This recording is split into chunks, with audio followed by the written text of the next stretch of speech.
Have you ever felt lost? Like you're just drifting through life with no real purpose?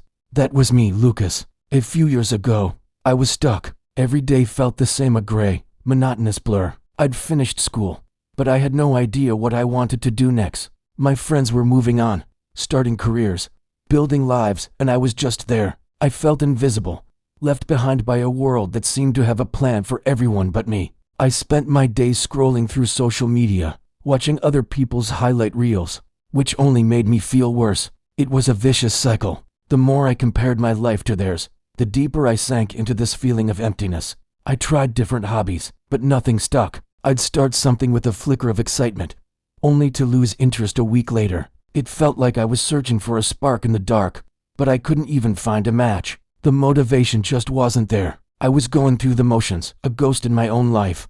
The turning point came on a cold autumn afternoon. I was walking through the park, hands in my pockets, head down, just trying to kill time. I noticed an elderly woman, Mrs. Gable, struggling to carry her groceries up the steps to her apartment. On any other day, I probably would have just walked past, lost in my own thoughts. But something stopped me. I don't know why, but I walked over and asked if she needed help. Her face lit up with a genuine smile of relief. "Oh, thank you, young man. That's so kind of you." I took the heavy bags from her, and we walked up the stairs together. She told me about her day, about the cat she was going home to feed. It was a simple conversation, nothing profound. But when we got to her door, she looked at me with such sincere gratitude. "You're a lifesaver," she said. "Thank you so much." Hearing that, seeing her genuine appreciation, something shifted inside me. It was a tiny feeling, almost unnoticeable, but it was there, a little warmth in my chest. For the first time in a long time,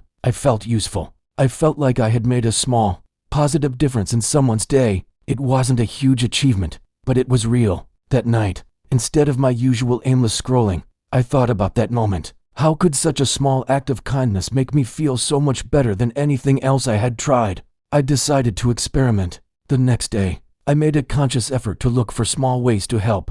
I held the door open for someone, picked up a piece of trash on the sidewalk, gave a genuine compliment to the barista at the coffee shop. Each time, I got a little jolt of that same warmth. It was like a muscle I hadn't used in years, and I was slowly starting to strengthen it. I started keeping a journal, but instead of writing about my frustrations, I wrote down 3 things I was grateful for each day. At first, it was hard. Some days, all I could muster was grateful for a warm bed or grateful the coffee was good. But slowly, it became easier. I started noticing more and more things to be thankful for: the sun on my face, a funny conversation with a stranger, the sound of birds outside my window. This practice of gratitude started rewiring my brain. I was no longer focusing on what I lacked, but on what I had. It was a subtle shift, but it changed everything. My perspective began to broaden. Instead of seeing the world as a place that had left me behind, I started seeing it as a place full of opportunities to connect and contribute.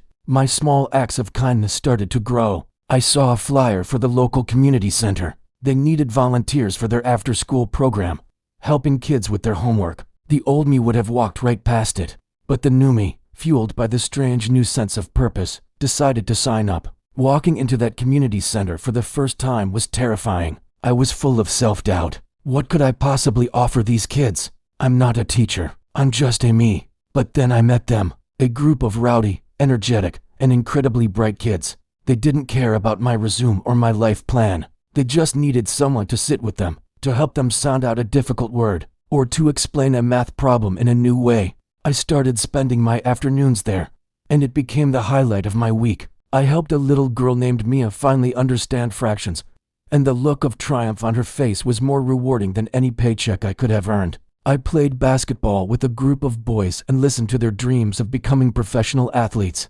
I was no longer just Lucas, the lost young man. I was Lucas, the guy who could explain long division. I was Lucas, the one who always had a good story to tell. The more I gave my time and energy to others, the less I thought about my own problems. My focus had shifted outward. My emptiness was being filled, not with achievements or possessions, but with connection, with purpose.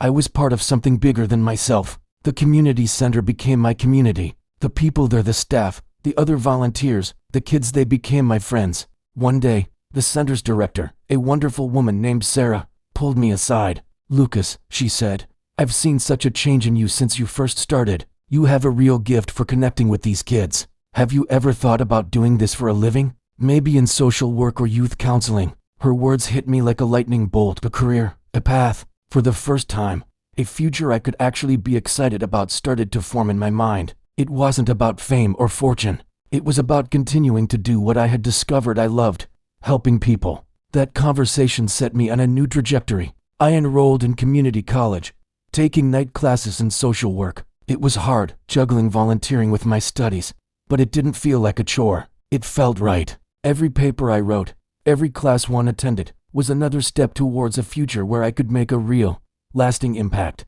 Today, my life looks completely different. I'm about to graduate with my degree. I still volunteer at the community center, but now I also have an internship at a youth outreach program. The gray has disappeared from my days. They're filled with color, with challenges, with laughter, and with meaning. I still have bad days, of course. Everyone does. But now, I have the tools to handle them. When I feel that old sense of emptiness creeping in, I go back to basics. I think of 3 things I'm grateful for. I look for a small way to help someone else. It's my anchor. It reminds me that my value isn't measured by what I achieve for myself, but by the positive impact I can have on the world around me. Looking back, I realize I wasn't lost because I lacked a direction. I was lost because I was only looking inward. The moment I started looking outward, at the needs of others, is the moment I found my way. It started with a simple act of kindness, a moment of gratitude, and it blossomed into a life of purpose. So if you're feeling lost right now, if you feel like you're just drifting, I want you to try something. Don't focus on finding your grand passion overnight. Just start small. Look for one opportunity today to help someone. Hold a door. Give a genuine compliment. Listen to a friend. And then, at the end of the day, write down one thing you're grateful for. It might feel small. It might feel silly. But trust me, it's a start. It's a single step on a new path. And you never know where that path might lead you. It led me here, to a life I never thought was possible. And it all started with a simple thank you. Thank you so much for listening to my story. If it resonated with you, please consider sharing it. And don't forget to subscribe for more content on finding purpose and living a more connected life. See you next time.